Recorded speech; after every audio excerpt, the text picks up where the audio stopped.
오늘 로마서 강의 150번째 시간으로 로마서 13장 11절로 14절 말씀을 통하여 그의 옷을 입는 자로 살라 하십니다 라는 제목으로 말씀을 전합니다.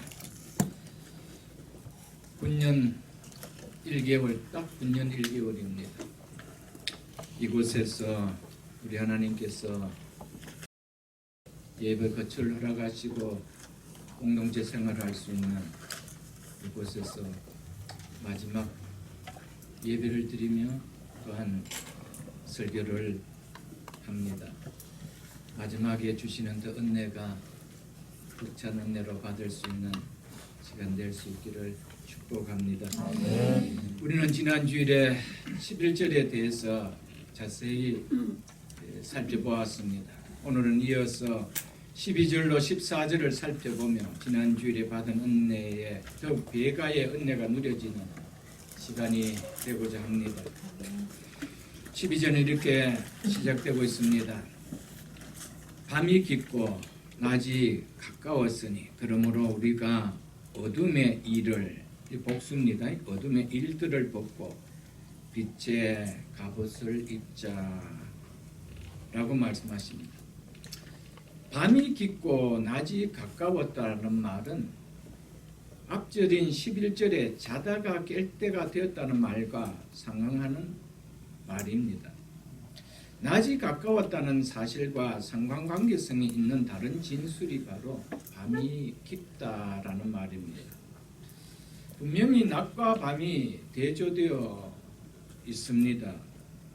낮의 특징이 빛으로 밤의 특징이 어둠으로 묘사되어져 있습니다. 여기서 낮은 그리스도의 재림을 표현한 말입니다. 그리스도의 재림을 빛이 비치는 낮으로 묘사하기 때문에 그리스도의 재림 이전의 모든 것은 상대적으로 어둠이기에 밤이라고 한 것입니다.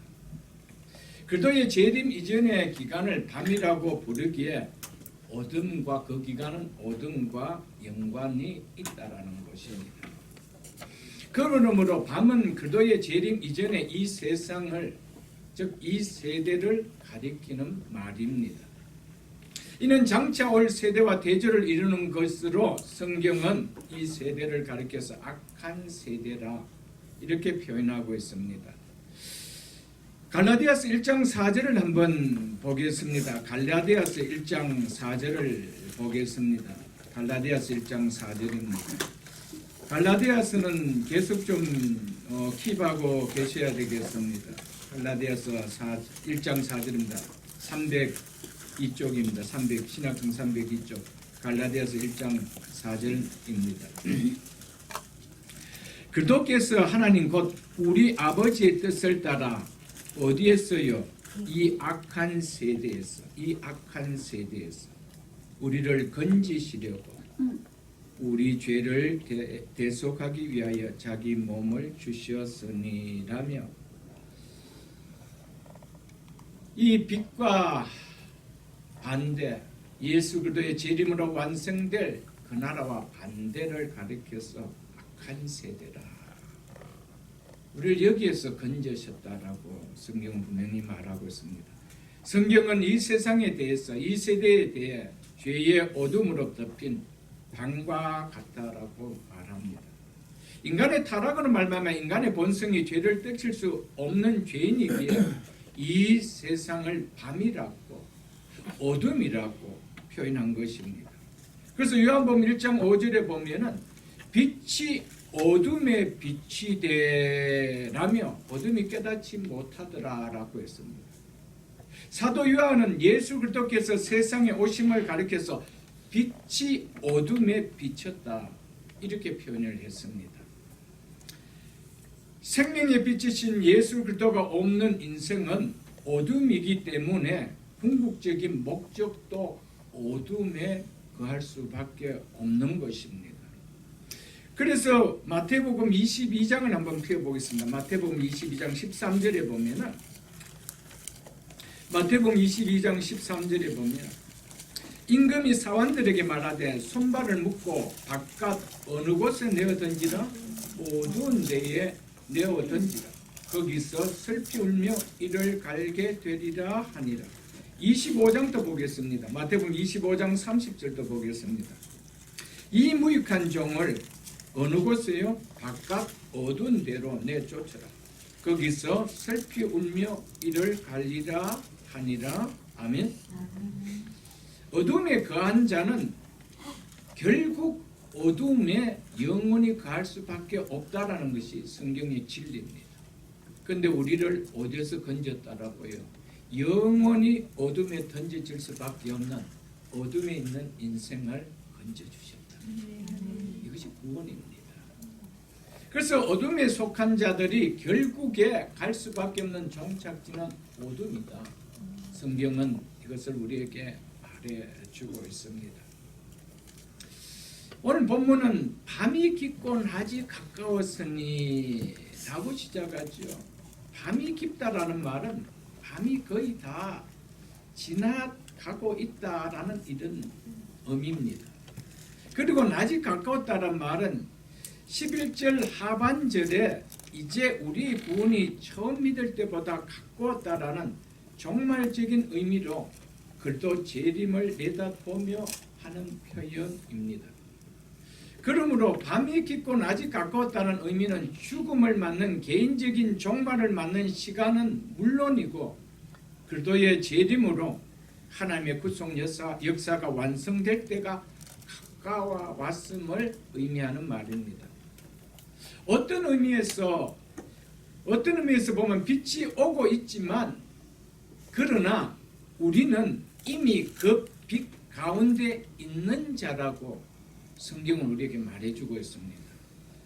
로마서 8장 30절 보겠습니다. 우리가 많이 봤던 말씀이죠. 로마서 8장 30절. 또 미리 정하신 그들을 또한 부르시고 부르신 그들을 또한 의롭다 하시고 의롭다 하신 그들을 또한 영화롭게 하셨느니라. 하나님께서는 우리를 의롭다 하실 때 이미 영화롭게 되는 구원의 완성까지 다 이루어 놓으셨다라고 성경은 말씀하고 있습니다. 이것이 그리스도인의 존재라고 성경은 말하고 있습니다. 그러므로 바른 신앙 고백으로 예수 그리스도를 믿는 믿음이라면은 장차 나타날 영광을 누리지 못할 자가 없습니다. 왜냐하면 이것은 하나님의 약속이기 때문입니다. 그러므로 우리는 어떤 의미에서 이미 그 빛 가운데 영화롭게 된 그 가운데 있는 자라는 것을 성경은 말해주고 있습니다. 요한복음 5장도 한번 보겠습니다. 요한복음 5장도 한번 보겠습니다. 151쪽입니다. 요한복음 5장 24절에 이렇게 말씀하고 있습니다. 요한복음 5장 24절입니다. 내가 진실로 진실로 너희에게 이르노니 내 말을 듣고 또 나 보내신 이를 믿는 자는 무엇을 얻었고요? 영생을 얻을 것이라고 하고 있으니까 영생을 얻었다라고 하고 있습니다. 이미 영원한 생명을 얻었고라고 하고 있습니다. 그래서 우리를 그런 자는 어디에 이르지 않는다고요? 심판에 이르지 아니하나니. 그래서 예수 그리스도 안에 있는 자에게는 결코 정죄함이 없다라는 겁니다. 심판이 있을 수 없습니다. 그리고 뭐라고 말씀하고 있습니까? 사망에서 생명으로 옮길 것이라 아닙니다. 옮겼느니라. 아멘? 아멘. 이미 완료되어 버렸습니다. 옮겨졌다라고 우리에게 말씀하고 있습니다.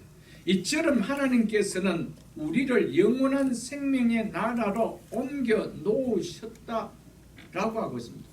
그렇기 때문에 우리는 이미 그 가운데 있는 자라는 것이죠. 그래서 그 요한복음 12장도 한번 보겠습니다. 그 뒤에 있는 요한복음 12장 46절에 이렇게 말씀하고 있습니다. 예수님께서 이 땅에 오신 이유를 이렇게 말씀하고 있습니다. 요한복음 12장 24절.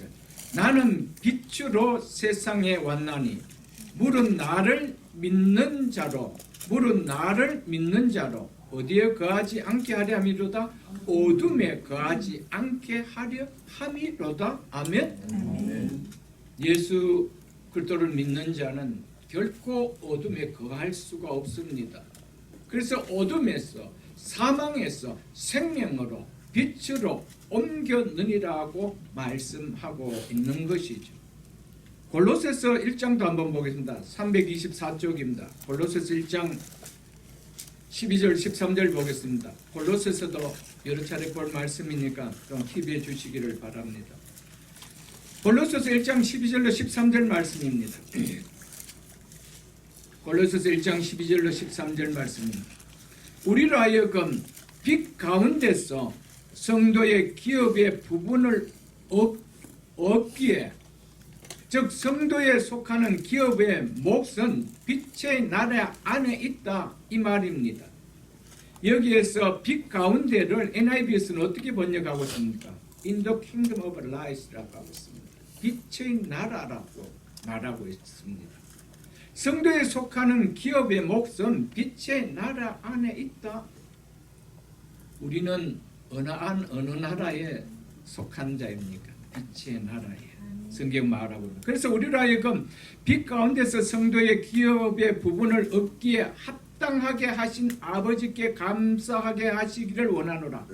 그가 우리를 흑암의 권세에서 그의 사랑의 아들의 나라로 옮기셨으니라고, 옮기셨다라고 하고 있습니다. 그래서 빛이 오고 있지만 그러나 우리는 이미 빛 가운데 있는 자라고 성경은 말씀하고 있다라는 것입니다. 이처럼 하나님께서는 우리를 그리스도가 보좌에 앉으신 그 나라에 옮겨 놓으셨다라고 성경은 말씀하고 있습니다. 에베소서도 한번 보겠습니다. 그 앞에 있는 에베소서 2장 5절로 6절도 보겠습니다. 311쪽입니다. 에베소서도 여러 차례 또 봐야 되기 때문에 좀 기억해 놓으십시오. 에베소서 2장 5절로 6절 말씀입니다. 허물로 죽은 우리를 그리스도와 함께 살리셨고, 누구와 함께 살리셨고요? 그리스도와 함께 살리셨고, 그리스도께서 십자가에 죽으시고 예수 그리스도를 부활시키실 때 그와 함께 우리도 살리셨다라고 말씀하고 있습니다. 너희는 은혜로 구원을 받은 것이라. 6절 보겠습니다. 또 함께 일으키시사 그리스도 예수 안에서 함께, 그리스도와 함께 하늘에 앉히시니. 이미 하늘에 앉히셨다라고 성경 이야기하고 있습니다. 그러니까 이미 우리는 그 나라가 오고 있지만은 한편으로서는 우리는 이미 그 나라에 있는 존재다. 이것이 그리스도인이다 라고 우리에게 말씀하고 있습니다. 이처럼 하나님께서 우리를 그리스도 예수 안에서 그리스도와 함께 하늘에 앉히셨다라고 성경은 말씀하고 있음을 우리는 기억해야 됩니다. 그래서 바울은 그 에베소서 5장 8절에 보면은, 그 뒤에 있는 에베소 5장 8절에 보면은 이렇게 말씀하고 있습니다. 에베소 5장 8절을 보십시오. 너희가 전에는 어둠이더니 이제는 주 안에서 무엇이라? 빛이라고 하였습니다. 전에는 우리가 어둠 안에 있었습니다. 그런데 이제는 예수 그리스도를 믿는 자는 어둠에 거하지 않게 하셨습니다. 빛이신 그리스도와 함께 있기 때문에, 빛이신 예수 그리스도와 함께 연합된 자이기 때문에 우리를 가리켜서 무엇이라고 합니까? 빛이라. 그래서 주 안에서 빛이라라고 말씀하신 것이었습니다. 그래서 그런 우리를 향해서 빛의 자녀들처럼 행하라 이렇게 말씀하고 있죠. 그 뒤에는 데살로니가전서 5장도 한번 보겠습니다. 데살로니가전서 5장 332쪽입니다. 데살로니가전서 5장 4절 5절 보겠습니다. 332쪽입니다. 데살로니가전서 5장 4절로 5절 말씀입니다. 형제들아, 너희는 어둠에 있지 아니하며 믿으십니까? 네. 우리는 어둠에 있지 않습니다. 왜냐하면 나는 빛으로 세상에 왔나니 물은 나를 믿는 자는 어둠에 거하지 않게 하려 함이라라고 우리 예수님께서 친히 말씀하셨습니다. 그래서 바울은 형제들아, 너희는 어둠에 있지 아니하며 그날이 도둑같이 너에게 임하지 못하리라. 너희는 다 예수 그리스도를 믿는 사람은 한 사람도 예외가 있을 수가 없다라는 표현입니다. 예수 그리스도를 믿는 자가 맞다라면 한 사람도 이 일에 대해서 예외가 있을 수가 없다라는 겁니다. 그래서 너희는 다 무엇의 아들이요? 빛의 아들이요. 믿으십니까? 왜 빛의 아들입니까? 하나님이 빛이시기 때문에. 하나님이 빛이시기 때문에. 나는 빛이라라고 하셨습니다. 하나님이 빛이시기 때문에 우리는 다 빛의 아들이에요. 낮의 아들이다. 예수 그리스도의 영광에 참여하는 자를 이렇게 표현한 것입니다. 예수 그리스도의 영광에 참여하는. 그래서 낮의 아들이다. 밤이 깊고 낮이 가까웠으니 예수 그리스도의 재림을 낮으로 표현했습니다. 우리는 다 낮의 아들이다. 그래서 우리가 밤이나 어둠에 속하지 아니하나니. 아멘? 아멘. 우리가 이런 존재입니다. 그리스도인이 이런 존재입니다. 그런 우리가 마지막에 어둠에 내어 던져라. 그게 던져져집니까? 우리는 이미 어둠에서 사망에서 생명으로 빛의 나라로 옮겨졌는데 예수 그리스도와 함께 하나님 나라에 하나님 보좌에 앉힌 자가 되었는데 우리가 어떻게 어둠에 내어 던져질 수가 있습니까? 우리는 다 주 안에서 빛입니다. 아멘. 빛의 아들이요 낮의 자녀들입니다. 성경 이것을 클리어하게 우리에게 말씀해 주고 있습니다. 그리스도인은 어떤 상황에 속여도 이 사실은 변경되지 않습니다. 우리는 이미 장차 나타날 영광을 입고 있는 자요 빛의 나라를 기업으로 안고 있는 자입니다. 이것은 결코 취소될 수도 무효화될 수도 없다라는 것입니다. 우리는 이 사실을 기억할 수 있기를 축복합니다. 그 뒤에 있는 베드로전서 2장 9절도 한번 보겠습니다. 379쪽입니다. 베드로전서 2장 9절입니다. 379쪽입니다. 그러나 너희는 택하신 족속이요 왕같은 제사장들이요 거룩한 나라요 그의 소유된 백성이니 이는 너희를 어디에서 불러내어요? 어두운 데서 불러내요. 아멘? 아멘. 우리가 전에는 어둠이었습니다. 그래서 어둠에 있던 우리를 그곳에서 불러내어 그의 기이한 빛에 들어가게 하시니 그의 빛에 들어가게 하시니 하나님 빛이십니다. 그 나라는 빛의 나라입니다. 그래서 그의 기이한 빛에 들어가게 하신 우리가 여기에 들어가신 것을 믿습니까? 이미 그에게 들어간 자라는 겁니다. 그의 빛에 들어가 계신 이의 아름다운 덕을 선포하게 하십니다. 그래서 우리는 전에는 어둠이더니 이제는 주 안에서 빛이라. 아멘? 아멘. 그곳에 들어간 빛의 나라에 들어간 자이기 때문에 그렇게 말씀하고 있습니다. 그래서 그 밑에는 11절을 보겠습니다. 베드로전서 2장 11절. 사랑하는 자들아 거류민과 즉 외국인과 나그네 같은 너희를 권하노니 우리가 이 땅에 살아가는데 이 땅에 살아가는 영주자가 아니고 우리를 가리켜서 이 땅에 사는데 이 땅의 인생이 아니래요. 우리를 외국인이라. 너희는 이 땅의 외국인과 같은 자라는 거예요. 잠시 지나다가 본국으로 돌아와야 되는 나그네라 이렇게 표현하고 있다라는 겁니다. 이 말은 무슨 말입니까? 그들은 세상에 있지만 세상에 속한 자가 아니란 말입니다. 우리는 어둠에서 살지만 어둠에 속한 자가 아니라 이 말입니다. 이렇게 표현한 것입니다. 그렇기 때문에 영혼을 거슬러 싸우는 육체의 정욕을 취하라. 너가 내 신분을 안다라면 내가 내 존재가 어떤 자가 안다라면 어둠에 있지만은 어둠에 묻혀서 사는 자가 되어서는 안 된다는 겁니다. 너희는 거류민이요 너희는 나그네라. 왜요? 우리는 여기에 사는 자들과 구별된 빛의 자녀이기 때문에 성경은 이렇게 우리에게 말씀하고 있습니다. 성도는 밤이 깊고 주의 날이 이른 후에야 완전한 구원을 얻을 수 있습니다. 밤은 아직 지나가지도 않았습니다.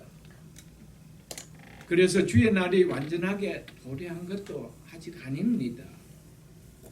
이미 그러나 아직입니다. 그래서 성도는 여전히 밤의 시대를 살아가고 있습니다. 하지만 그 시기는 머지않아 반드시 끝날 것입니다. 그렇기에 밤이 깊고 낮이 가까웠다라고 성경은 말씀하고 있습니다. 육신의 생명을 갖고 이 세상에서 사는 우리의 시간이 매우 한정적이고 짧기에 자다가 깰 때가 벌써 되었으며 또 우리의 구원이 처음 믿을 때보다 가까웠음이라고 하였으며 밤이 깊고 낮이 가까웠다라고 하고 있는 것입니다. 우리는 이 진리의 말씀을 우리의 삶에 인식하며 살아야 됩니다. 그렇지 않다라면은 우리는 결코 바르게 신앙생활하며 이 땅의 순례자의 인생의 길을 살아갈 수가 없습니다.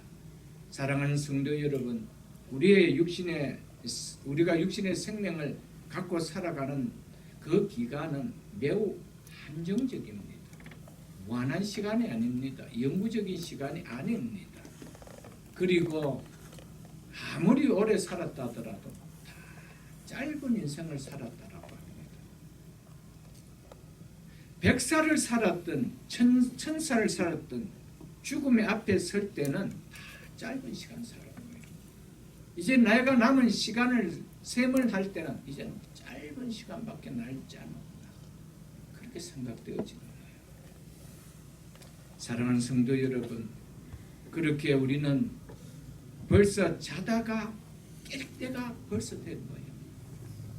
이 땅에서 자는 시간이 영구적이 아니고요.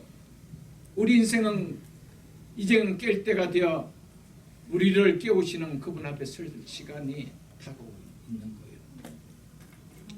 여기서 취해서 잠자고 살아서는 안 된다라는 겁니다. 그래서 우리의 구원이 처음 믿을 때보다 가까웠다라고 하고 있습니다. 가까웠으면 준비해야 되죠. 준비 없는 삶을 어떻게 살아갑니까, 여러분? 이사날이 가까우면은 이사할 준비를 하잖아요, 여러분. 입학날이 가까우면 입학할 준비를 하잖아요. 준비 안 하고 이사 갑니다. 주님 부르실 때 그곳으로 갈 준비가 되어 있습니까?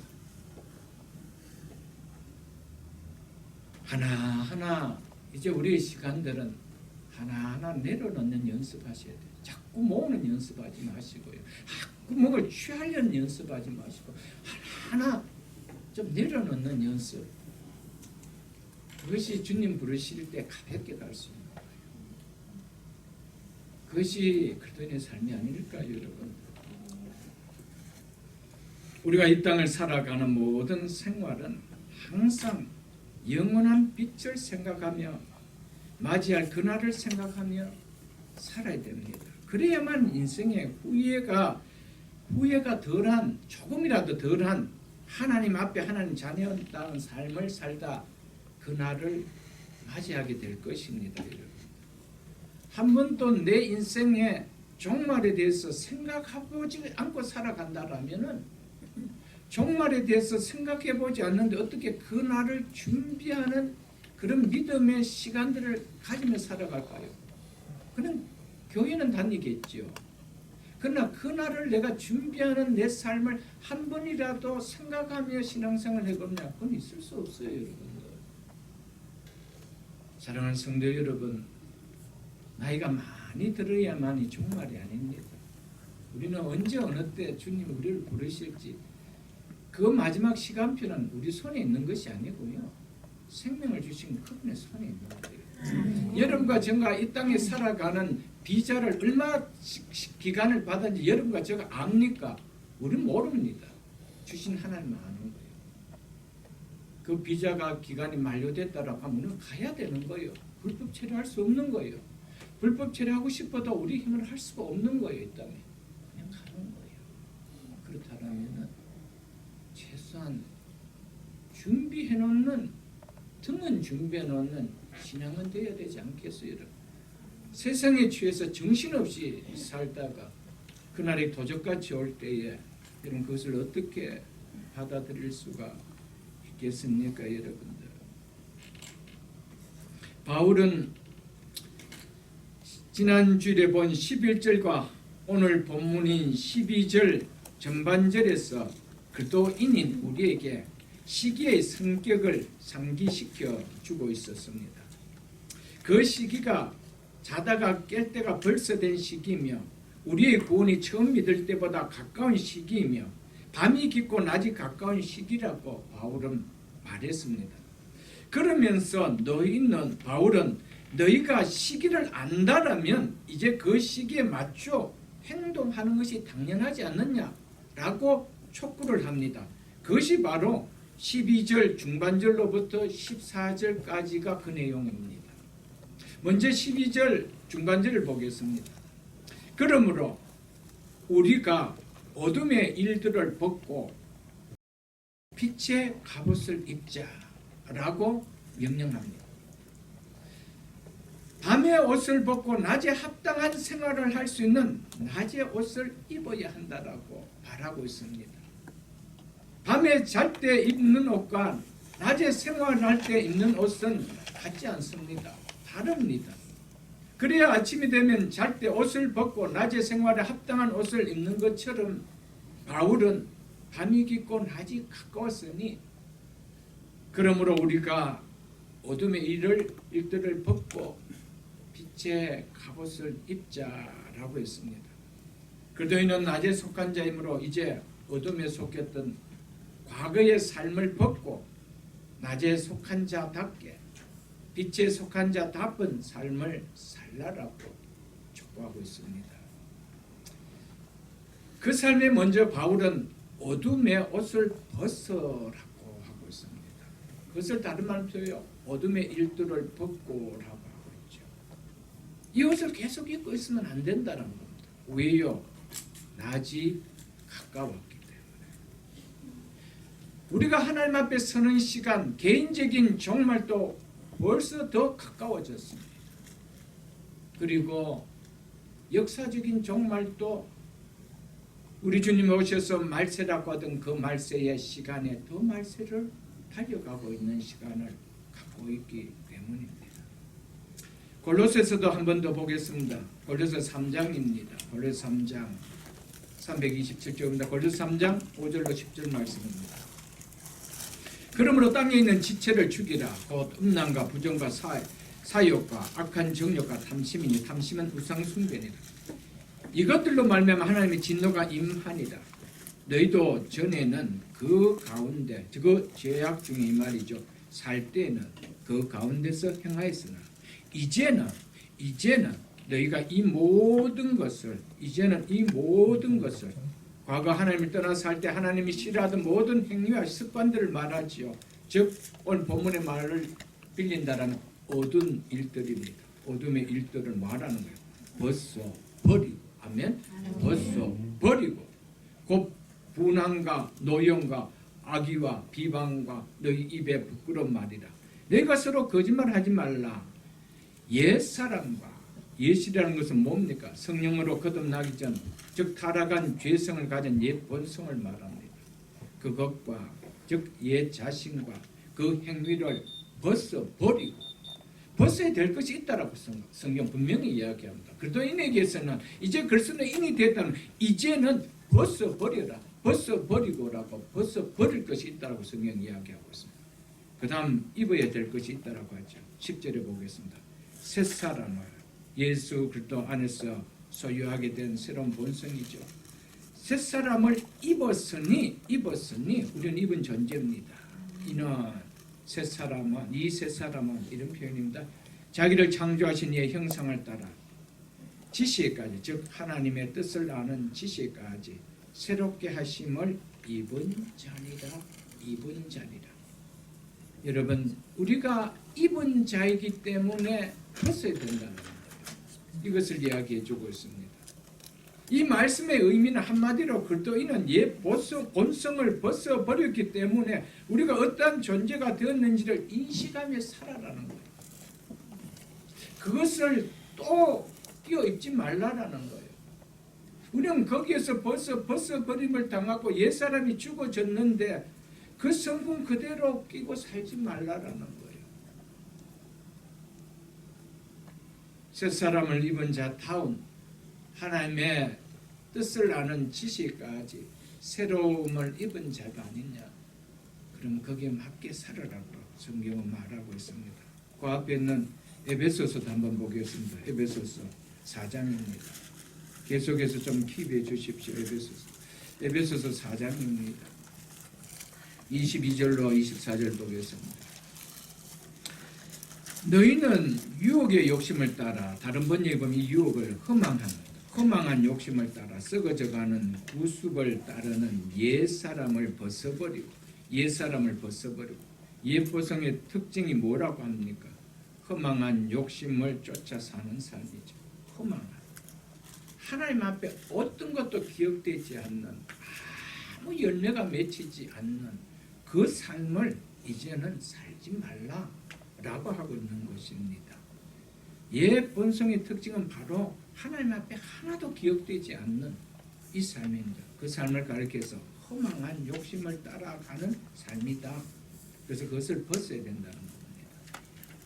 그리스도 안에 있는 그리스도인은 이미 옛사람을 벗어버린 존재이기 때문에 그 옛 본성을 드러내는 행위를 계속해서 킵하며 살아서는 안 된다는 것이죠. 그래서 23절 보겠습니다.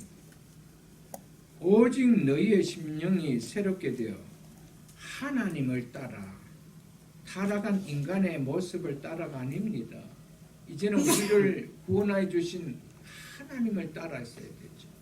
아담 안에서 우리는 이미 죽은 존재입니다. 그런데 아담 안에 옛사람을 따라 살아서는 안 된다는 것입니다. 그래서 하나님을 따라 의와 진리의 거룩함으로 지으심을 받은 새사람을 입으라라고 하고 있습니다. 그리스도 안에서 한번 새로운 피조물이 된 사람은 다시 아담 안에 옛사람으로 돌아갈 수가 있을까요? 절대 없습니다. 새사람은 새사람의 원리인 의와 거룩에 따라 살아야 한다는 겁니다. 그렇기 때문에 그렇게 살아야 한다는 겁니다. 왜냐하면 그리스도인은 한번 믿음으로 영원히 아담이 아닌 그리스도 안에 있는 새사람이 되었지만은 여전히 죄로 말미암아 죽음 당할 수밖에 없는 육신의 몸을 갖고 있기 때문에 옛사람의 모습이 안 나올 수가 없는 겁니다. 그래서 이제 우리에게 믿음을 주셨기에, 우리 안에 성령을 주셨기에, 그리고 영의 양식이 말씀을 먹여주시기에 이렇게 살 수 있다라는 겁니다. 그래서 옛사람을 벗어버리라 라고 하는 겁니다. 그래서 옛사람을 벗고 새사람을 입는 삶을 살아라고 성경은 누차 우리에게 이렇게 말씀해 주고 있습니다. 오늘 본문은 돌아가서 봤을 때 그러므로 우리가 어둠의 일들을 벗고 라는 의미는 바로 이런 의미였습니다. 바울은 새사람이 된 우리에게 무엇을 벗으라고 요구하고 있습니까? 어둠의 일들, 즉 어둠의 행위들을 벗어버리고 라고 하고 있죠. 이 어둠의 일들이란 무엇인지 보다 구체적으로 나열해 주고 있습니다.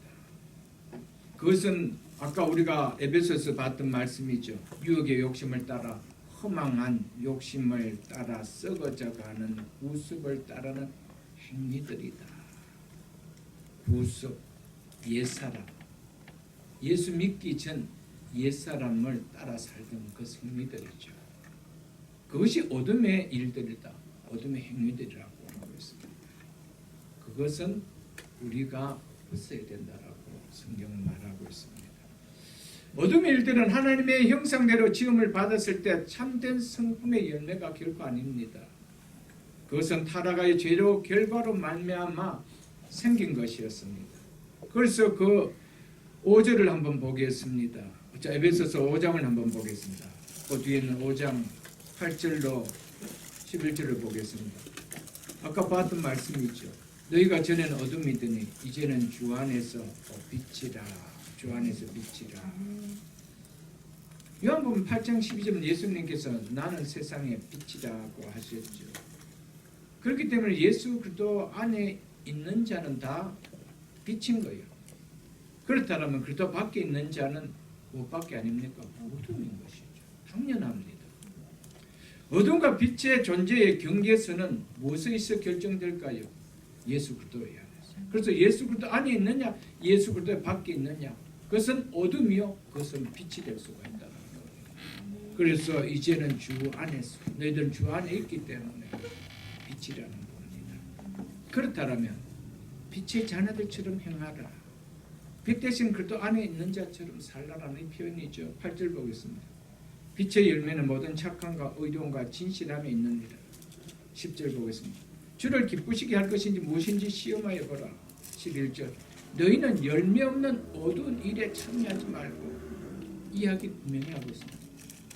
너희는 이제 빛의 자녀냐?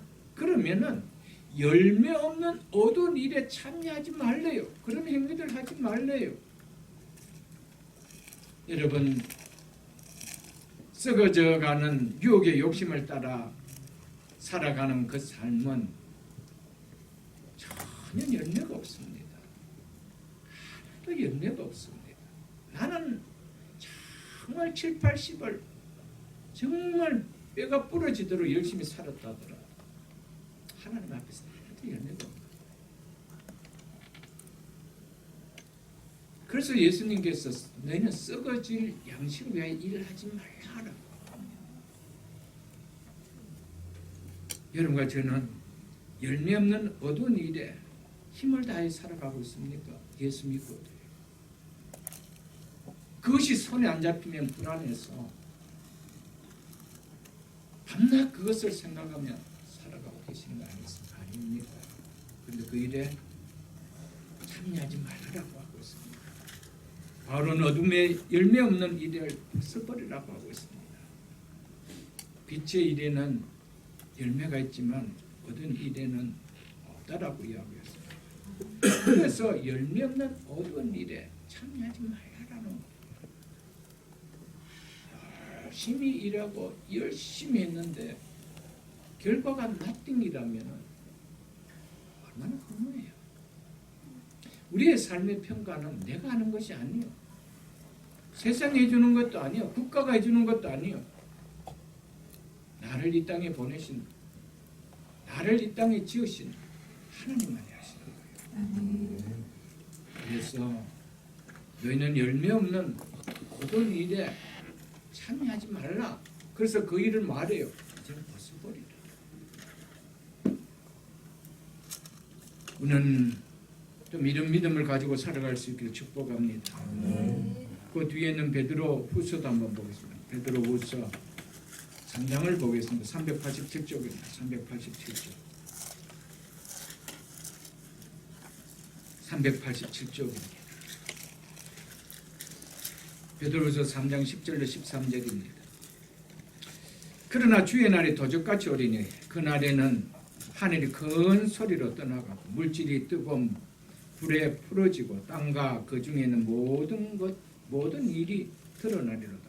예수 그리스도의 재림의 날에 이제는 이 땅에 있던 모든 것들은 옛것은 다 사라지고 새 것이 드러나는 것을 이렇게 표현했습니다. 11절. 이 모든 것이 이렇게 풀어지려니 너희가 어떠한 사람이 되어야 마땅하냐. 너희가 이 사실을 안다라면 모든 것이 풀어지는데 그것은 nothing이 되어질 것밖에 없는데 그럼 너희가 어떻게 사는 것이 마땅하겠느냐. nothing 안 되는 거, 있어야 되는 거, 뭔가 something을 만드는 그게 있어야 되는 거, 거기 살아야 되지 않느냐. 그걸 이야기하고 있죠. 너희가 어떠한 사람이 되어야 마땅하냐 우리가 묻고 있습니다. 여러분 이 질문에 대답할 수 있습니까? 그래도 여전히 열매 없는 어두운 일에 그렇게 살아가고 싶습니까? 그러면서 거룩한 행실과 경건함으로 하나님의 날이 임하기를 바라보고 간절히 사모하라. 어두운 일에 참여하는 데는 거룩한 행실과 경건함이 절대 있을 수가 없습니다. 그것이 나올 수가 없습니다. 하나님의 날이 임하기를 바라보고 간절히 사모하는 자라면은 어둠의 일을 버리고 빛의 자녀들처럼, 그래서 빛에 열매가 있다라는 것입니다. 빛에는 반드시 열매가 있습니다. 그 열매 맺는 삶을 살라라고 하고 있죠. 여러분, 사랑하는 성도 여러분, 믿는 자라면은 하나님의 예수 그리스도의 재림이, 그 하나님의 날이 임한다는 사실 안 믿습니까? 그리고 그 날이 우리가 맞을 종국에 완성될 구원인데 안 사모되어질 수 있습니까? 그리고 개인적인 육신의 종말이 다가올 때 그 날이 불안해지는 인생으로 살아갈 수 있겠습니까? 그 날을 맞는 것이 내 인생의 최고의 기쁨의 날로 맞아지는 인생으로 살아가야 되겠습니까?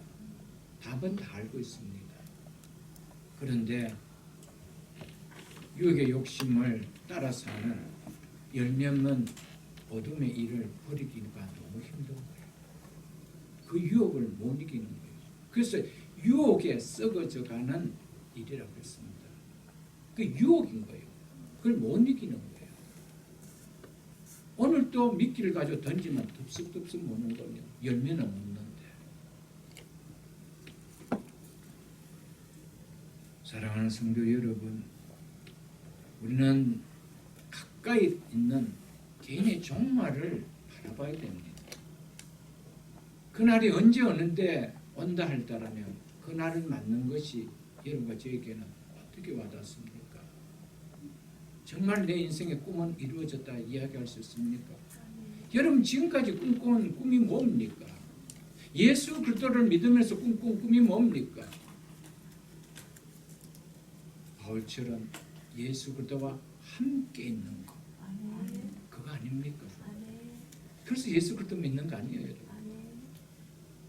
우리 꿈은 죽음을 통과하지 않고는 이 꿈이 이루어질 수가 없는데, 근데 우리의 꿈이 정녕 이루어지는 그 시간을 맞을 때 여러분 어떻게 맞을 거예요? 불안한다라면 예수 믿었지만 예수 믿는 본질은 아무런 관계가 없었습니다. 그냥 보험 들어난 거예요. 내가 암 보험은 들었지만은 내가 암에 걸리기를 원치 않는 것처럼 똑같은 거예요. 내가 예수 그리스도를 믿지만은 천국은 빨리 안 가고 싶은 거예요. 그나가 온다라면은 나 불안한 거예요. 똑같은 거예요. 누가 암 보험 들고 암이 걸리기를 원하는 사람 누가 있나요? 아무리 돈을 많이 준다 하더라도 암 걸리기를 원하는 사람 아무도 없어요. 예수 그리스도는 보험 드는 거 아니에요, 여러분. 사모하는 거예요.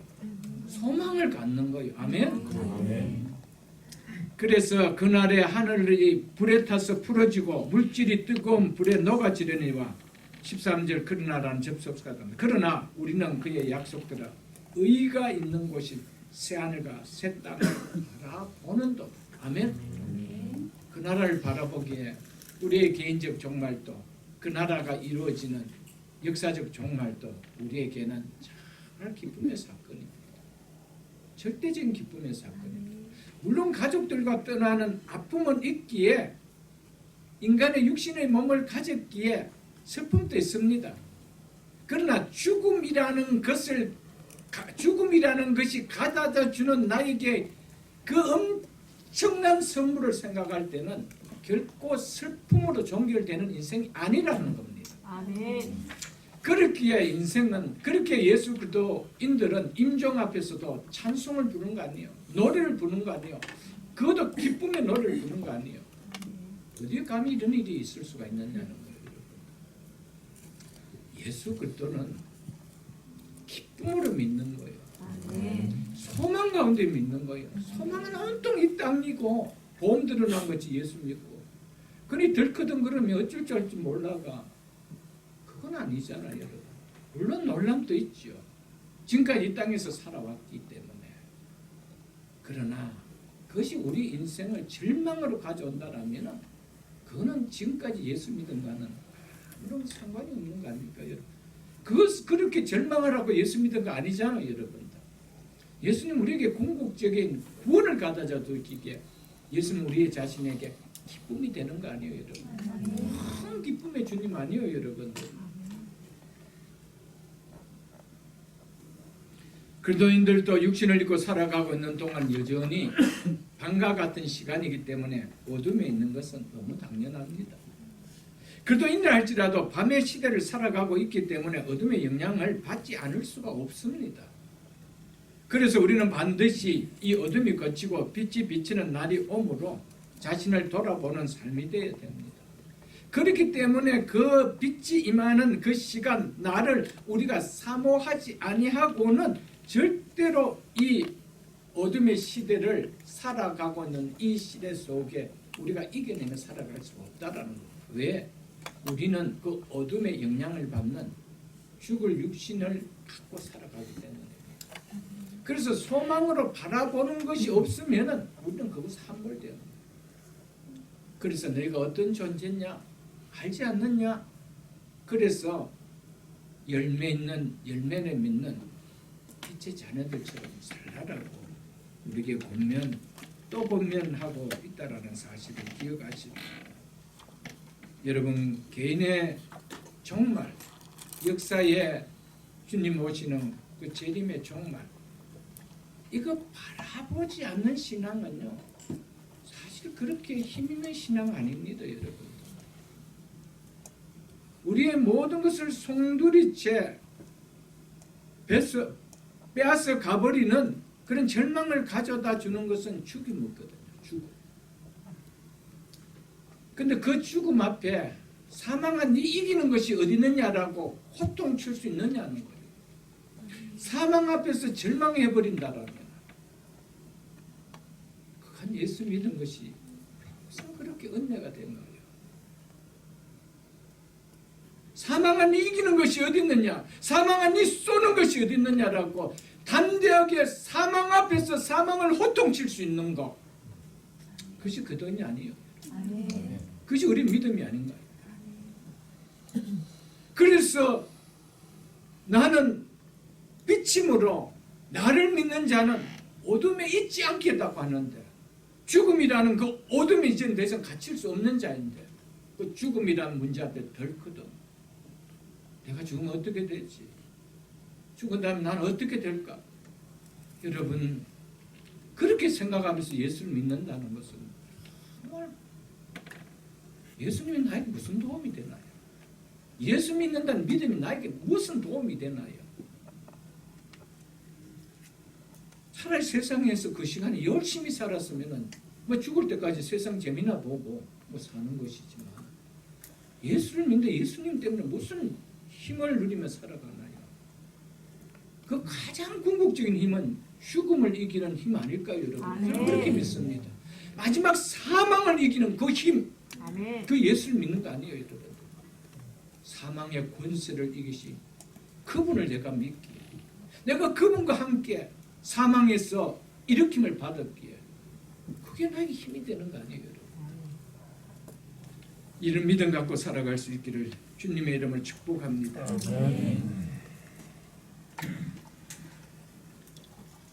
바울은 어둠의 일을 벗고 빛을 갑옷에 입자라며 어둠의 일과 대조로 빛의 일이라고 하지 않고 빛의 갑옷이라, 즉 영적 갑옷이라 이렇게 이야기하고 있습니다. 갑옷은 그들의 삶이 어떠한 삶이어야 하는 것을 말해줍니다.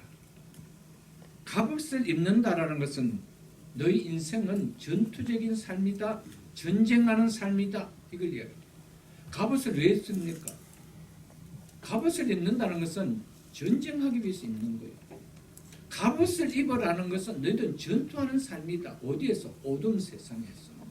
그래서 무슨 옷을 입으라고? 빛의 갑옷을 입으라고 이야기하는 것입니다. 그러므로 하나님 나라의 백성으로서 어둠의 세상에 합당한 삶을 살기 위해서는 믿음의 선한 싸움이 수반되지 않을 수가 없다라는 것을 이야기하기 위해서 빛의 갑옷을 입어라, 이것을 이야기합니다. 갑옷을 입는다는 것은요, 전투할 때 이것을 내가 의지한다 이 말이죠. 갑옷을 입는다는 것은 상대방이 어떤 무기를 가지고 온다 하더라도 내가 의지할 것이 있다라는 거예요. 그렇기 때문에 싸움에 자신 있게 할 수 있는 거죠. 방어할 수가 있기 때문에. 그렇기 때문에 빛의 갑옷을 입는다는 것은 빛 대신 주님을 의지하는 거예요. 우리 자체가 빛이 아니에요. 주님 안에 있기 때문에 우리가 빛인 거예요. 그렇기 때문에 그 주님을 의지해야 살아갈 수가 있고 싸워낼 수가 있고 믿음의 선한 싸움이 있죠. 그렇지 않다면 우리가 이 싸움을 싸워갈 수가 있나요, 여러분? 사랑하는 성도 여러분, 예수 그리스도를 믿으면 이 세상의 모든 것이 다 평안이 아니에요. 예수 그리스도를 믿으면 예수 그리스도 전보다 살아가는 삶이 전투적인 일이 훨씬 더 많습니다. 왜 그렇습니까? 그 길은 더 좁기 때문에, 그 길은 더 협착하기 때문에, 전에는 안 싸워야 될 문제들이 이제 싸움의 문제로 부딪히기 때문에, 그래서 갑옷을 입으라. 싸움을 준비하며 살아야 된다. 이것을 이야기합니다. 여러분, 하나님께서는 이 옷을 입혀주실 때 하나님의 전신 갑주기 때문에 이미 싸움에서 이긴 거예요. 우리는 무엇을 입었는지 모르게 있기 때문에, 내가 무슨 무엇을 입고 있는 자인지를 내가 모르기 때문에 싸울 준비도 안 하고 싸울 생각도 못 하는 거예요.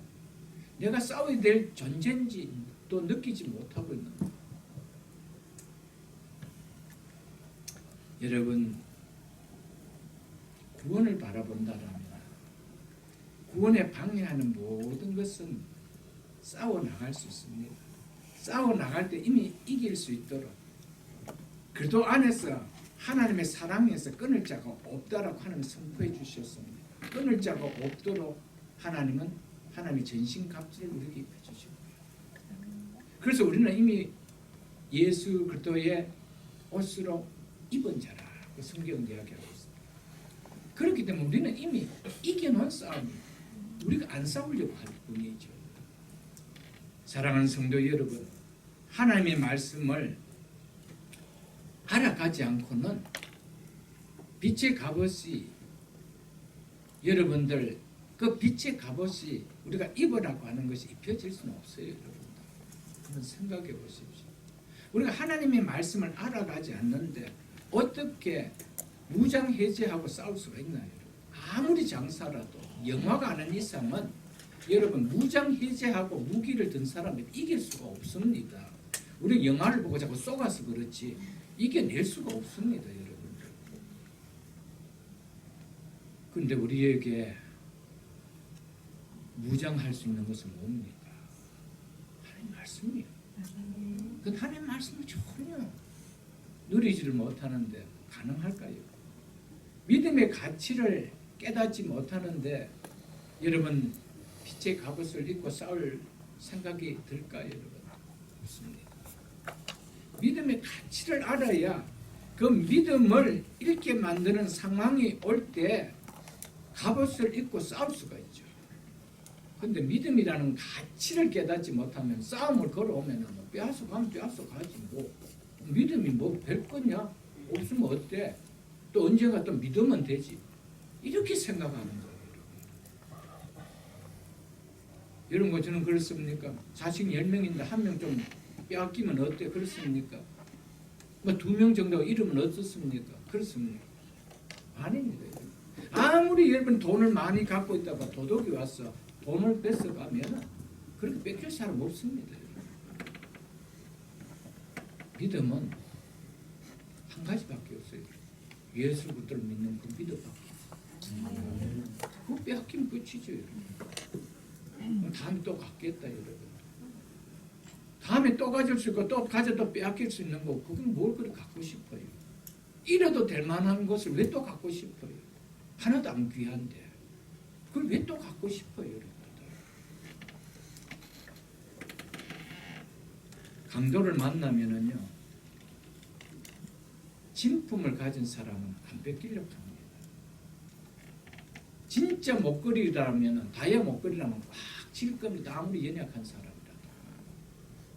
이미테이션 한 거라면 어떻게 하면 던집니다. 가져가라. 여러분과 저의 신앙이 이미테이션한 신앙입니까? 진품입니까? 그럼 지켜야 되죠. 디모데전서 6장을 보겠습니다. 디모데전서 6장 346쪽입니다. 디모데전서 6장. 디모데전서 6장 11절로 12절 보겠습니다. 오직 너 하나님의 사람아, 너 하나님의 사람아, 굉장한 호칭입니다. 우리를 향해서 너 하나님의 사랑아, 너 빛의 아들아 이렇게 이야기하고 우리가 이런 존재에서 믿습니까? 그렇다면 이것들을 피하고 이것들이 뭡니까? 오늘 본문으로 말하면 어둠의 일들입니다. 이것들을 피하고 의와 경건과 믿음과 사랑과 인내와 온유를 따르며 믿음의 선한 싸움을 싸우라. 믿음의 선한 싸움을 싸우라. 영생을 취하라. 영생을 붙들라. 이를 위하여 네가 부르심을 받아. 네가 왜 부르심을 받았냐? 영생을 취하라고 부르심 받잖아. 그리고 그 믿음이 얼마나 귀한지 그래서 믿음의 선한 싸움을 싸우라고 내가 너를 불러준 것이 아니냐. 믿습니까 여러분? 여러분과 저에게 이 싸움이 있습니까? 여러분 하나님의 부르심을 받은 자가 맞습니까? 너 하나님의 사람이라고 불러주는 부르심을 받은 자가 맞습니까? 싸우십시오. 여러분과 저의 종말의 인생이 그렇게 길지 않습니다. 세상에서 재미 보고 놀 때 주님 부르시면 어떡하냐? 골프장에서 골프채 들고 놀다가 주님 부르심 받으면 어떡하냐? 카지노에 앉아 있다가 주님 부르심 받으면 어떡하냐?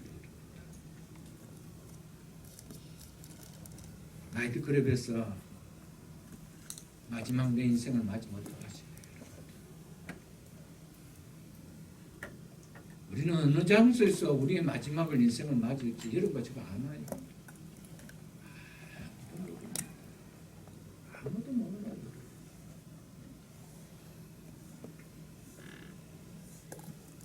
앉지 말아야 될 앉은 자리에서 내가 잊지 말아야 될 그 자리에서 있다가 내가 종말을 맞는다면 얼마나 부끄러울까요? 여러분 늘 끼어 살아야 돼요.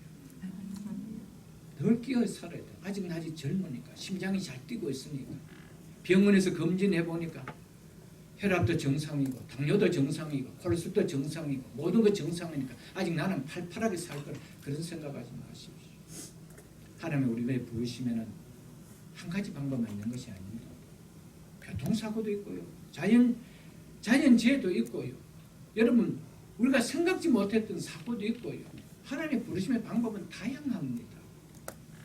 언제 어느 때 부르신다. 하나님 보시기에 의와 경건과 믿음이 있는 그 자리에서 우리 인생을 맞이해야 될 수 있어야 됩니다. 그것이 우리의 사명이 아닐까 여러분. 데살로니가전서 5장도 보겠습니다. 그 앞에 있는 332쪽입니다. 바로 앞에 있는 데살로니가전서 5장도 보겠습니다. 5장 4절 8절 보겠습니다. 형제들아 너희는 어디에 있지 아니하며 어둠에 있지 아니하며 이 사실 믿으십니까? 그날이 도둑같이 너에게 임하지 못하리니. 사랑하는 성도 여러분, 내가 정말 어둠에 있지 않고 빛의 자녀라면 하나님 절대로 우리를 도둑같이 부르지 않습니다. 어느 시간에 우리가 부른다 하더라도 아멘 하면 다가갈 수 있는 거예요. 아니 하나님 왜 나를 이렇게 갑자기 부르시죠? 아무 준비도 안 된대. 하나님 조금만 더 시간 좀 안 될게 잘 믿다 갈게요. 여러분 그런 게 아니에요. 빛의 자녀는 그런 게 아니에요. 늘 그 나라와 그 일을 사모하고 살아가는 거예요. 교회 다니는 것이 빛의 자녀가 아니에요. 여러분. 말씀을 통하여 그런 사고를 하고 살아가는 거예요. 그게 빛의 자녀예요. 여러분. 그래서 형제다 너는 어둠에 있지 아니하며 그 날이 도둑같이 내게 임하지 못하리라. 이런 사람 되기를 주의 이름 축복합니다. 그래서 왜냐하면이라는 5절에 접속사가 들어갑니다. 왜냐하면 너희는 다 빛의 아들이요 낮의 아들이요 우리가 밤이나 어둠에 속하지 아니하였기 때문이라. 이렇게 이야기합니다. 이 사실 믿습니까 여러분? 우리는 다 빛의 아들이요 낮의 아들인 것을 믿습니까? 우리는 밤과 어둠에 속하지 아닌 자인 것을 믿습니까? 그렇다면 도둑까지 임하지 못하도록 깨어서 하십시오. 6절 그러므로 우리는 다른 이들과 같이 자지 말고 이 말은 뭡니까? 열매 없는 어두운 일에 참여하지 말고 거기에 정신 파지 말고 거기에 인생의 시간을 다 소비하지 말고 이 말 아닐까요, 여러분? 그래서 오직 깨어 정신을 차리라. 자는 자들은 밤에 자고 취하는 자들은 밤에 취하되 우리는 낮에 속하였으니. 아멘. 낮에 속한 자에게 정신을 차리고 믿음과 사랑과 호신경을 붙이고 구원의 소망의 투구를 쓰자. 구원의 소망. 여러분, 구원은 여러분에게 소망입니까? 예수 그리스도의 재림 그리고 완성되어질 나의 종말, 그날은 나에게 소망의 날입니까? 여러분 늘 생각하며 사십시오. 나이가 한 해 한 해 더 접어들고 있습니까? 전에같이 몸이 이제는 청년대같이 몸이 다르게 느껴지십니까? 하나님께서 더 정신 차리라고 주신 쌓이는 것을 기억하십시오. 그래도 짐에 가서 열심히 운동해서 더 세상 재미 보고 살겠다. 그래서 하지 마시고 더 주를 위해 살다 주 앞에 서겠다.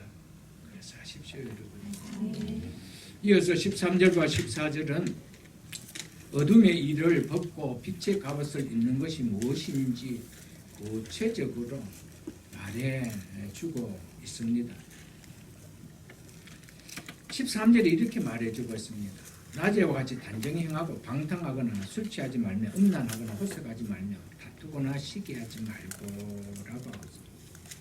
바울은 이제 빛의 갑옷을 입은 그리스도인들은 낮에와 같이 단정히 행해야 한다라고 촉구합니다. 낮에와 같이라는 이 표현은 낮에 알맞는, 낮에 적합한 이런 의미입니다.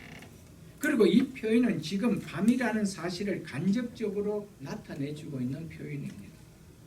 그러나 바울이 분명하게 말하는 것은 그리스도인들은 곧 동이 트게 될 그 최종적인 구원의 영광스러운 낮의 빛 가운데 이미 존재하고 있는 사람이기에 낮에 합당한 행동을 취하며 살아야 된다라고 말하고 있는 것입니다.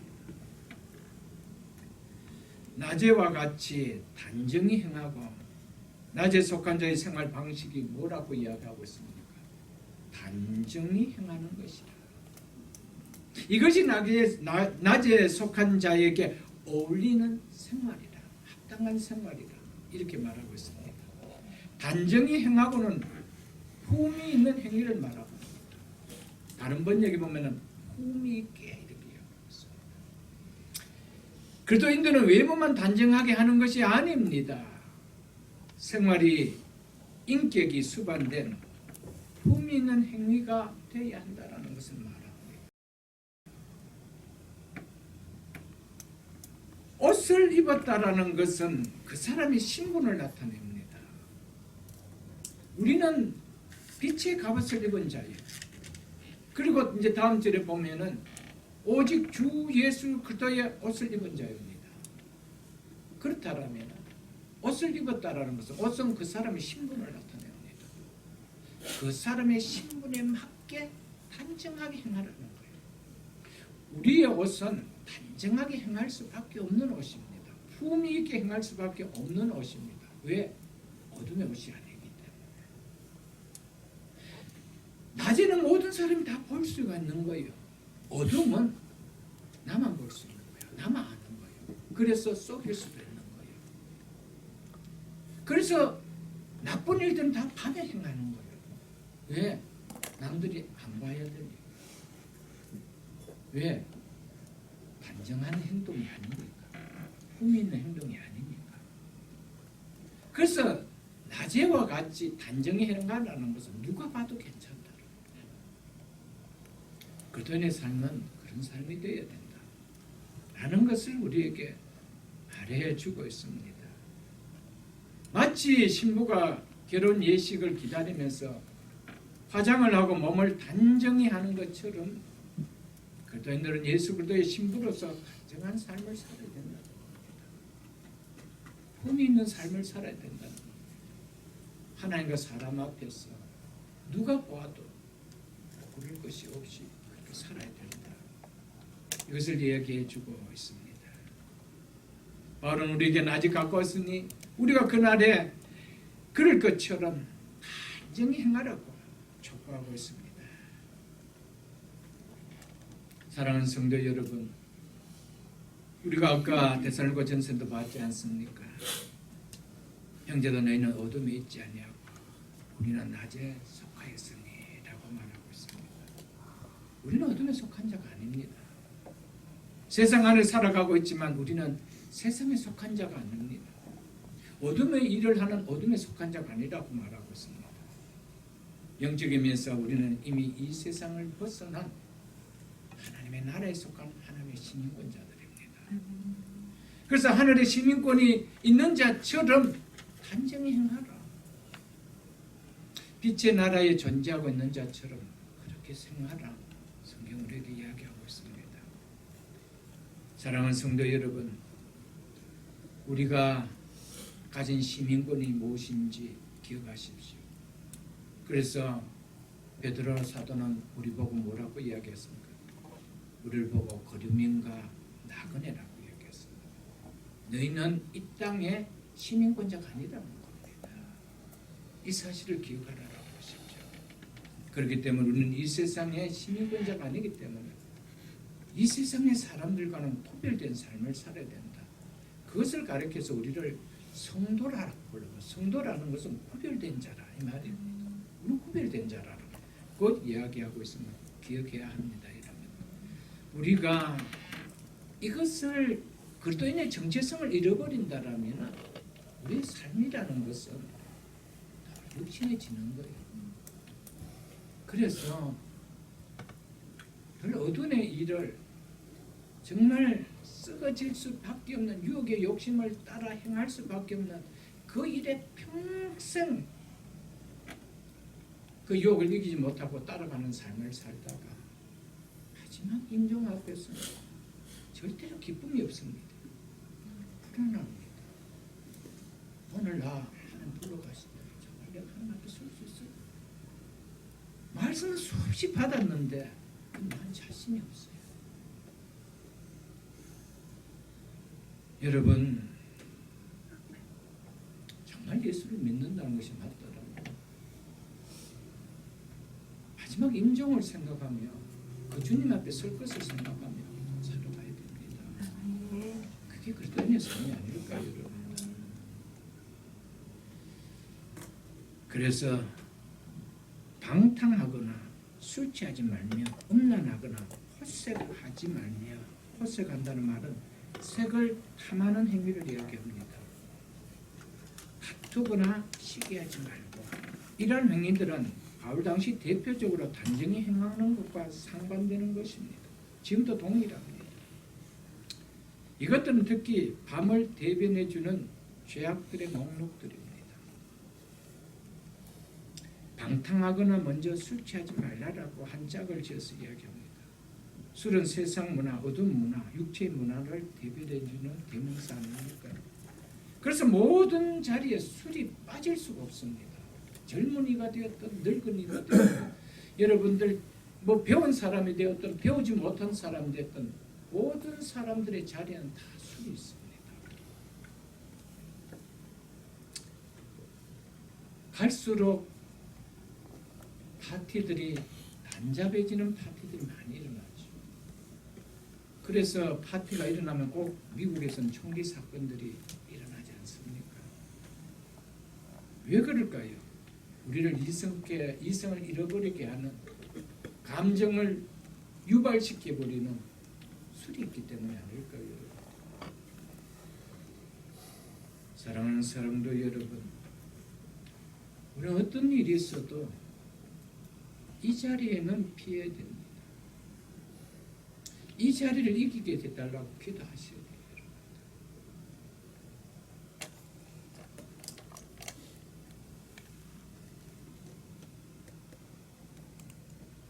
세상 문화가 제일 먼저 우리 자녀들을 초대하는 자리가 술자리입니다. 하이스쿨까지 잘 열심히 착하게 하는, 선생님 말씀 잘 듣고 부모 말씀 잘 듣고 큰 나이도 대학 들어가면 제일 먼저 접하는 것이 술자리입니다. 미국은 잘 모르겠습니다. 한국은 그렇습니다. 신입생 환영에 반드시 그것이 있습니다. 그걸 지나야 되는 거예요. 그게 남자가 되었든 여자가 되었든 통과돼야 돼요.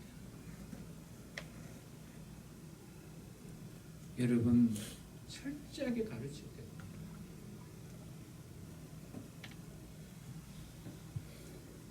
술을 담고는 그 다음에 벌어지는 일들이 너무 많기 때문에 그래요.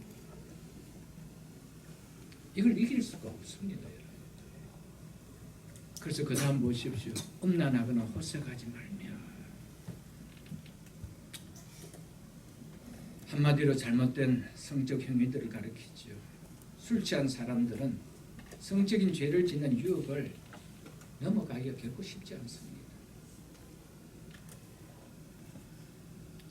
그렇기 때문에 이런 술이 있는 접대 자리는 다 어두운 곳입니다. 밝은 곳이 아닙니다. 칸막이들이 있는 곳입니다.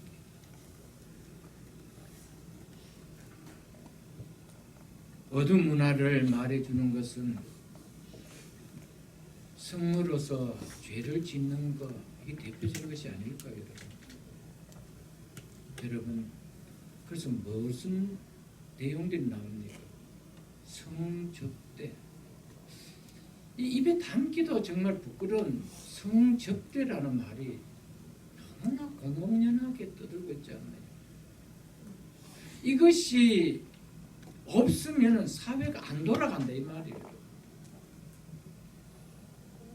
많이 배운 사람이라고 안 그런가요? 많은 학식을 가졌다는 사람은 이런 것이 그냥 피해지는가요? 아닙니다. 뉴스들을 보면은 많이 배웠고 많은 학식을 가졌고 많은 사람들이 존경을 받는 자리에 있는 사람들이 덜커덩 다 걸려가고 그 자살하지 않아요. 피할 수 없는 거예요. 여러분 그리스도인들은 단정히 해야 돼요. 이겨내야 돼요. 목사라고 이겨낼 수, 목사라고 이런 유혹이 없나요, 여러분들? 그래서 목사도 이런 유혹을 이기지 못해서 걸리는 일들이 얼마나 많나요, 여러분들? 특별히 큰 비즈니스를 하시는 성도들이 계신다라면 이런 거 이겨내야 됩니다. 모든 유혹들은 술 문화와 접대 문화로서 뭔가를 건너려고 하고 있잖아요. 많은 경우에 이런 죄악들의 행위는 술을 통해서 술자리에서 이런 일이 벌어짐을 우리는 기억하시고 성도는 결코 이런 자리를 가까이 해서는 안 됩니다. 모양을 내서도 안 됩니다. 그런 유혹이 온다 하더라도 그런 내가 어떤 일을 따내지 못한다 하더라도 거절을 해야 돼요. 하나님은 그것을 기뻐하실 겁니다. 로마 교회는 이교도인들이 회심하면서 생겨났던 교회였습니다. 그들은 오랫동안 이교 문화에 젖어온 사람들이었습니다. 그런 그들에게 바울은 더 이상 그런 삶을 살아서 안 된다라고 하면서 한 것입니다. 방탕하거나 술 취하지 말며 음란하거나 호색하지 말라라고 하셨습니다. 오늘날도 믿는다고 하고 많은 사람들이 믿지 않을 때 행한 옛 사람의 행위를 버리지 못하고 여전히 그렇게 생활하고 있는 거 교회 안에서 보기가 그렇게 어렵지 않은 것입니다.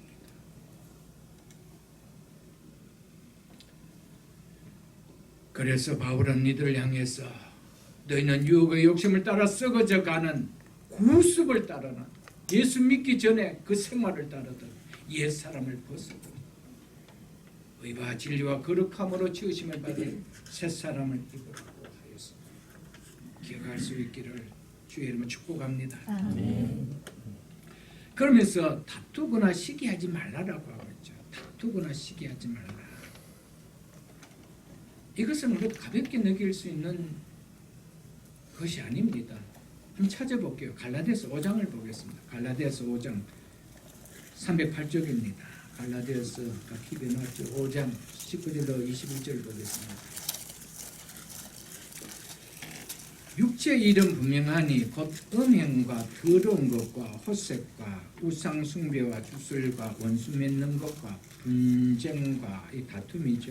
다툼과 시기와 분냄과 단 짓는 것과 분열함과 이단과 투기와 실추함과 방탕함과 또 그와 같은 것들.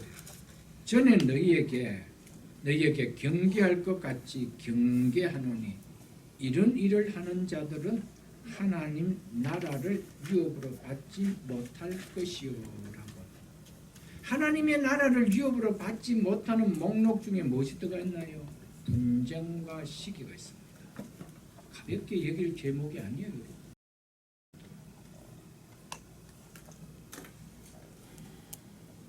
사랑하는 성도 여러분, 나는 예수 믿기 전, 예수를 믿기에 이런 생활들은 여기 나오는 갈라디아서 5장 19절로 21절로 이런 생활을 해도 난 괜찮다라고 하지 마세요. 이런 생활을 하고 있다면 하나님 벗어날 수 있도록 힘을 달라고 기도하십시오.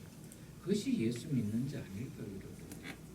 나는 예수 믿으니까 어떻게 살아도 당연하게 천국 간다라면 그것은 무율법주의자입니다. 율법 회개자들입니다. 율법 없이 은혜로 구원받았으니까 삶은 내 마음대로 살다 똑같더라는 무슨 있다는 거예요. 고린도전서도 한번 보겠습니다.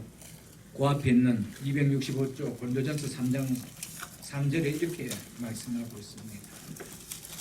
너희는 아직도 육신에 속한 자로 너희 가운데 시기와 분쟁이 시기와 다툼이 있으니 어찌 육신에 속하여 사람을 따라 행하니? 아니리요라고 했습니다. 이처럼 바울은 다툼과 시기는 육신에 속한 사람들의 행위에 속하는 악덕이다 라고 이야기하고 있습니다. 사랑하는 성도여, 이거는 버려야 됩니다. 시기도 분쟁도. 그렇기 때문에 여러분, 교회를 분열내는 죄보다 큰 죄가 있는가요? 그것만큼 무슨 죄 없습니다. 여러분. 교회를 분열내고도 믿음의 이야기를 하고 큰 소리를 한다면 말씀을 몰랐어요. 이게 얼마나 무서운 거라. 그래서 이것은 단정히 행하지 못하는 모습의 목록에 대표적인 것이 들어가는 게 아니라 다툼과 시기입니다. 오늘 이 삶을 좀 돌아볼 수 있기를 축복합니다. 마지막으로 14절을 보겠습니다. 본문 14절. 오직 주 예수 그리스도로 옷 입고 정욕을 위하여 육신의 일을 도모하지 말라.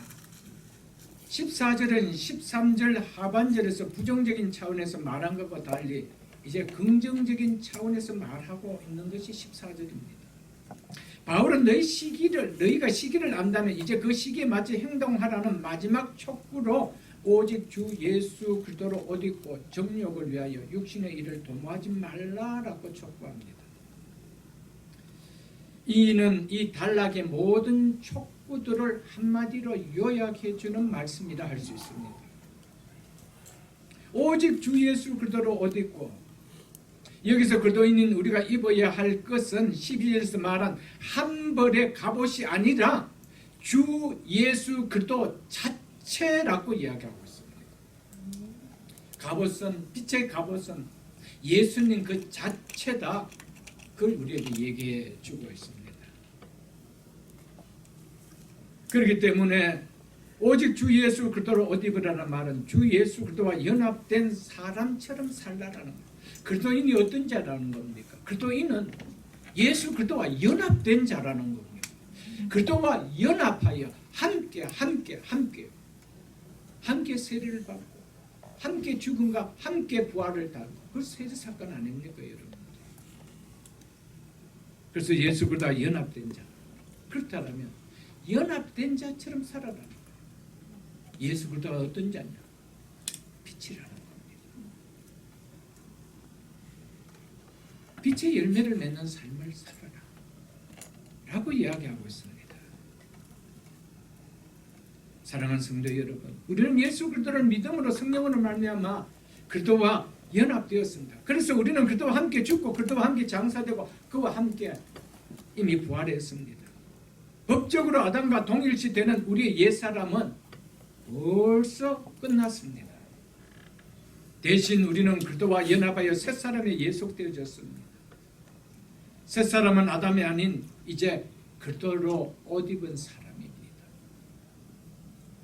그 옷을 입었다라면 그 옷을 입은 후기를 나타내라는 겁니다. 그것이 뭐라는 겁니까? 그것은 정욕을 위하여 육신의 일을 통하지 않는 것.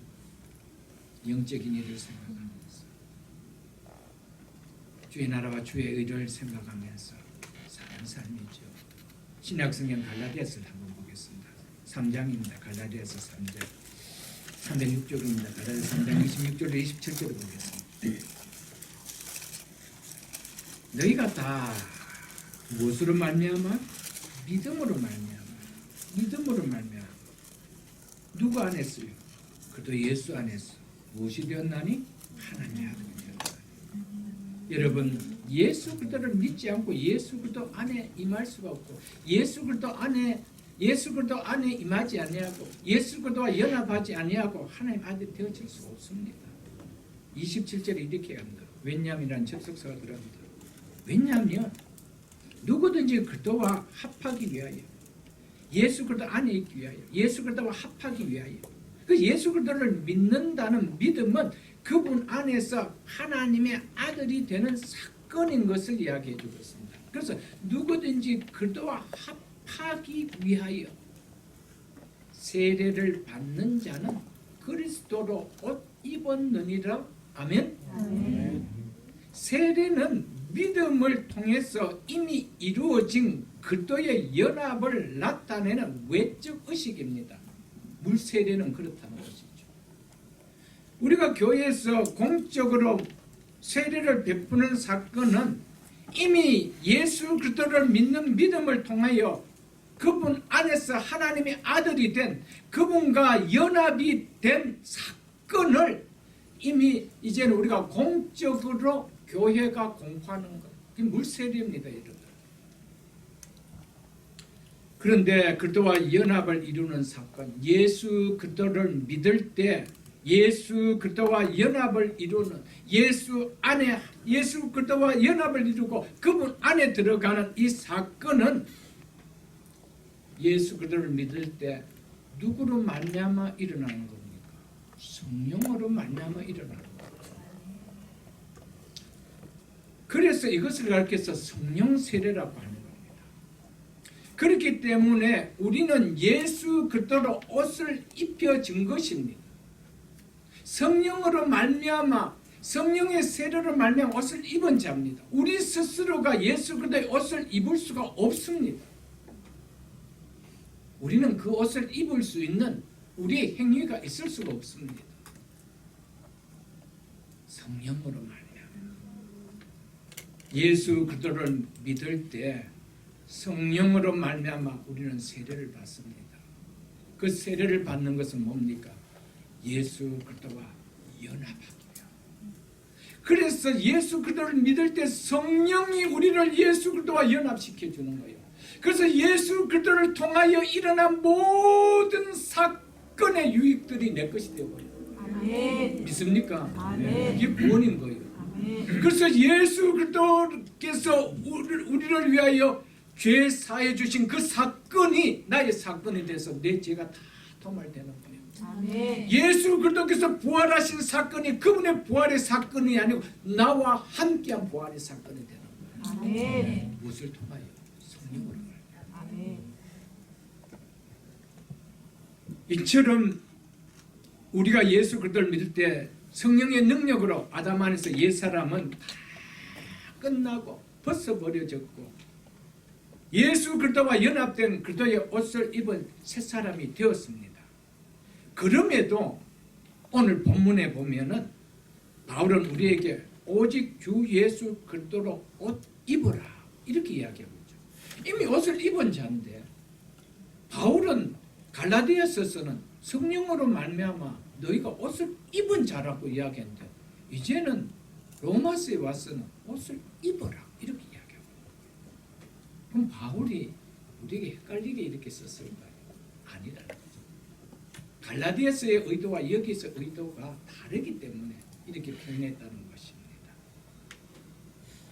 그리고 우리가 앞에서도 봤지 않습니까? 에베소서 4장 22절로 24절 보면 여기서도 바울은 너희는 육의 욕심을 따라 썩어져가는 구습을 따른 옛사람을 벗어버리고 오직 너희의 심령이 새롭게 되어 하나님을 따라 의와 진리의 거룩하심으로 지으심을 받은 새사람을 입으라라고. 우리 보고 벗고 우리 보고 입으라고. 우리는 이미 성령 세례로 말미암아 그도 옷을 입어 새사람이 되었는데 우리 보고 또 새사람을 입으라. 그때 옷을 입으래요. 이 무슨 말일까요? 이미 예수 그리스도를 믿음으로 성령 세례를 받은 자는 그리스도와 연합하였으며 그리스도 옷을 입었습니다. 그런데 왜 바울은 다시 주 예수 그리스도의 옷을 입으라고 할고 또 옛사람을 벗고 새사람을 입으라고 할까요?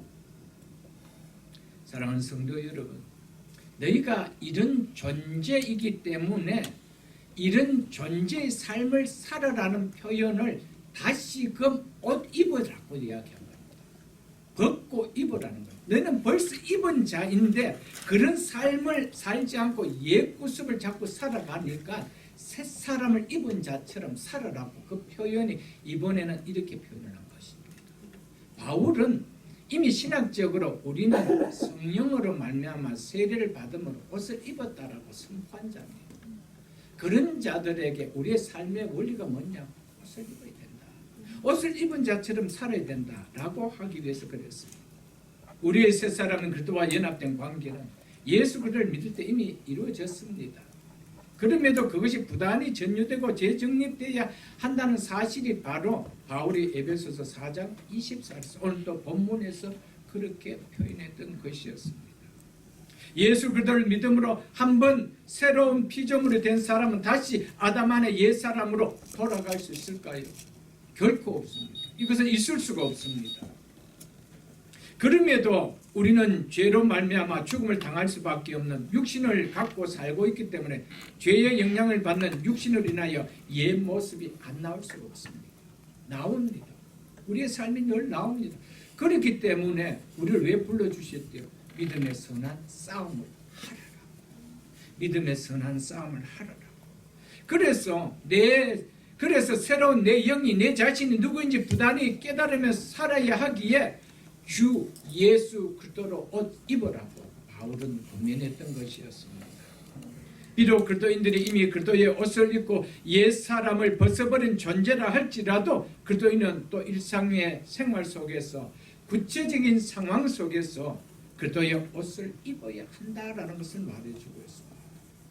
사랑하는 성도 여러분, 우리가 한번 옷을 입었다라면 자동적으로 옷을 입은 자의 모습으로 사라지는 거니까요. 아니요. 왜? 우리는 죄의 영향력을 피할 수 없는 육신을 갖고 있기 때문에. 그래서 우리에게 촉구하는 거예요. 옷을 입어라. 구습을 벗어버리고 새 사람을 입어라. 그것은 뭡니까? 내 존재가 어떤 존재입니까? 여러분, 우리는 결코 우리 스스로가 새로운 존재가 되어질 수가 없습니다. 우리 스스로가 그리스도의 옷을 입을 수 있는 그런 그리스도의 의의 옷을 입을 수 있는 존재가 아닙니다. 어떤 삶을 산다도 우리 스스로가 구원을 얻을 수 있는 자가 아닙니다. 성령으로 말미암아 구원이 누려진 자거든요. 그럼 그 옷을 입은 자처럼 이제 너희가 살아야 되지 않느냐라는 것을 우리에게 말해주고 있습니다. 사랑하는 성도 여러분, 그래도 옷을 입고 살기에 그래도 옷을 입고 살아라는 것은 우리가 그런 옷을 입고 산다라면 하나님을 근심케 하는 삶이 사라지겠느냐? 하나님을 근심케 하는 것은 성령을 따라 살지 않고 육신에 따라 육신의 생각을 따라 살 때 항상 하나님을 근심케 하는 것이죠. 그래도 이 옷을 입고 산다라면 내 존재가 어떤 존재인가 알기 때문에 이 삶을 이겨 나갈 수가 있을 것입니다. 이 세대를 본받지 않고 살아갈 수 있으며 장차 나타날 영광을 소망하며 우리는 살아갈 수가 있을 것입니다. 사랑하는 성도 여러분, 우리는 어떤 일이 있어도 우리는 우리의 힘으로 그리스도의 옷을 입을 수가 없습니다. 우리는 율법을 그렇게 다 행할 수도 없는 자입니다. 하나님의 은혜로 성령으로 말미암아 그리스도의 의로운 옷을 입혀주셔서 그 옷을 통하여 하나님 우리를 그 의를 보시고 의롭게 해주셨습니다. 그러면 이제 그것을 입은 자답게 살아야 되는 것이 네 의무가 아니냐? 그 당연한 책무가 아니냐라고 요구하고 있습니다. 그러면서 이렇게 이야기하고 있습니다. 오직 주 예수 그리스도를 옷 입으라는 이 말씀에 대응하는 부정적인 명령으로 바울은 우리에게 정욕을 위하여 육신의 일을 도모하지 즉 꾀하지 말라라고 하고 있습니다. 이 말을 공동번역에서는 육체의 정욕을 만족시키려는 생각은 아예 하지 마십시오라고 이렇게 번역해 놨습니다. 사랑하는 성도 여러분, 육신에 관한 모든 것이 다 악할까요? 우리는 육신을 가졌기 때문에 육신의 일을 도모하면 살아야 되는 건 너무 당연한 거 아닌가요? 그런데 그것이 정욕을 위해서 도모하지 말라라고 하고 있습니다. 우리는 그 사실을 좀 깨달아야 됩니다. 그럴 때 이것은 결코 낮에와 같이 단정히 행하는 그도의 옷을 입은 자처럼 살 수가 없습니다. 영적으로 점점 하나님과 멀어지죠. 그래서 켈빈은 여기에 대해서 이렇게 말했습니다. 우리도 육신을 입고 살아가는 동안 육신의 일을 완전히 다 버릴 수는 없다. 왜냐하면 우리의 본향은 하늘에 있지만 우리는 아직 이 땅에서 순례자로 살아가고 있기 때문이다. 따라서 우리는 육신에 속한 일들을 도모할 수밖에 없지만 순례길을 가고 있는 우리에게 도움이 되는 한에서만 그렇게 해야 하고 우리의 본향을 잃어버릴 정도로 육신의 일에 매여서는 안 된다라고 켈빈은 그렇게 이야기했습니다. 사랑하는 성도 여러분, 지나치게 성도는 믿지 않는 자처럼 육신에 취하면 안 됩니다. 그러니까 육신의 것을 누리지 못해서 내 마음의 평안을 잃어버릴 정도로 그렇게 살아서는 안 됩니다. 내 삶의 분수를 넘어서까지 욕심내는 육신의 일을 행해서는 안 됩니다. 사랑하는 성도 여러분, 제가 아는 어떤 사람, 그 사람은 늘 힘들게 살아요. 제가 봤을 때 부러울 것이 하나도 없이 그렇게 살만한 모든 것을 다 갖추고 살았습니다. 저로서는 정말 부러울 것이 없는 세상 사람들 봐. 내가 세상에 속한 사람은 정말 한번 이렇게 살아보고 싶다라고 하는데 그 사람에게는 평강이 없습니다. 왜 그러냐? 돈만 좀 생기면은 자꾸 사이즈를 넓혀요. 그리고 사이즈를 넓히니까 어떻게 됩니까? 거기에 대한 거짓은 자꾸 늘어나는 거예요. 모양은 그럴듯한데 내 심령은 늘 압박을 받고 그만큼 버려야 되고 그만큼 갚아나가야 되고 그것이 빚지지 말라라. 그도인들은 신앙생활을 하는데 벅찰 정도로 육신에 매지 마십시오. 그래서 하나님 앞에 헌금되는 것도 다 삭제해야 될 만큼 육신에 취해서 그렇게 살아가서 안 됩니다. 여러분. 우리 항상 누려보십시오. 항상 쪼달립니다. 우리가 생각할 때는 참 부를 것이 없다고 그분들에게 들어가십시오. 항상 모자란다고. 왜? 갚아야 될 것이 많아요. 여러분, 그것은 정욕을 위해서입니다. 하나님 위해서가 아닙니다. 정욕을 위해서입니다. 나를 위해서입니다. 주의 나라와 주의 의를 위해서가 아닙니다. 사랑하는 성도 여러분, 그래서 마지막으로 바울은 정욕을 위하여 육신의 일을 도모하지 말라. 이것을 하고는 절대로 영적인 잠에 자지 있을 수가 없습니다. 거기 취할 수밖에 없습니다. 거기에 만족이 없기 때문에 끊임없이 취할 수밖에 없습니다. 영적 잠은 잘 수밖에 없습니다. 사랑하는 성도 여러분, 켈빈의 말처럼 우리의 순례길을 가는 동안에 육신에 가는 동안에 육신의 일에 매몰되지 않냐. 본향을 향하여 본향을 잊어버릴 정도로 육신의 일에 매몰 정도로 그렇게 살지 마시고 주를 위하여 손을 펴고 싶을 때 얼마든지 손을 펼 수 있고 주의 일을 하고 싶으면 얼마든지 주의 일을 하고 싶고 그래서 주의 나라가 본향이 바라지만 그렇게 육신의 일을 하고 살아주십시오. 그것은 결코 육신의 일이 아닐 것입니다. 주의 나라와 주의 일을 위하여 절제된 삶이 되어질 것입니다. 말씀 맺겠습니다. 그리스도의 옷을 입는 자로 살라라고 말씀을 맺고 있습니다. 사랑하는 성도 여러분, 그리스도인이 어떤 존재인 것을 깨닫고 그 존재는 또한 책임과 의미 있다는 것을 깨닫고 우리는 자다가 벌써 깰 때가 되어 저 믿을보다 구원이 가까워졌음을 안다라면 우리는 준비하며 살아갈 수 있는 삶이 되어서 마지막 그 날이 우리에게 다가올 때 부담이 아니라 두려움이 아니라 영광 가운데 소망 가운데 맞이할 수 있는 신앙자 될 수 있기를 주의 이름으로 축복합니다. 아멘. 주님 말씀